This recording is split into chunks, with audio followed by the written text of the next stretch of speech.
হঠাৎ করেই ঢাকায় আসতে হলো। এসে শুনলাম আমার বিয়ে ঠিক হয়ে গেছে। তখন আমি একদিকে বড় স্বপ্ন দেখছিলাম, অন্যদিকে পরিবারের পাশে দাঁড়ানোর চেষ্টা। কিন্তু বিয়ের কথা শুনে মন ভেঙে গেল। মা, ভাই, বোন সবাই বোঝালেও কিছু বলতে পারিনি, বিশেষ করে বড় ভাইয়ের ভয়ে। বড় বোন জানালেন, যার সঙ্গে বিয়ে হচ্ছে তিনি বড় মিডিয়া কর্মী, হয়তো এর মাধ্যমে আমার স্বপ্ন পূরণ হতেও পারে। তাছাড়া আমাদের পরিবারের অবস্থাও তখন ভালো ছিল না। তখন আমার জীবনের এমন এক সময়, নিজের কোনো সিদ্ধান্তের দামই ছিল না। পরিবারের জোরে এবং অনিচ্ছা সত্ত্বেও বিয়েতে রাজি হতে হলো।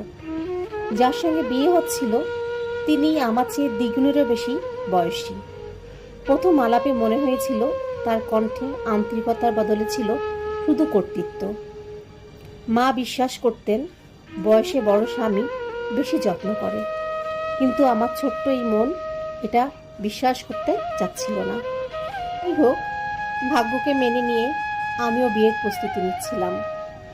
কিন্তু হঠাৎ একদিন জানতে পারলাম, আমার হলুদের দিন রাতে আমার বড় আপা এবং পরিবারের অন্য সদস্যদের সঙ্গে, যার সঙ্গে আমার বিয়ে ঠিক হয়েছিল, তার পরিবারের তুমুল কথা কাটাকাটি।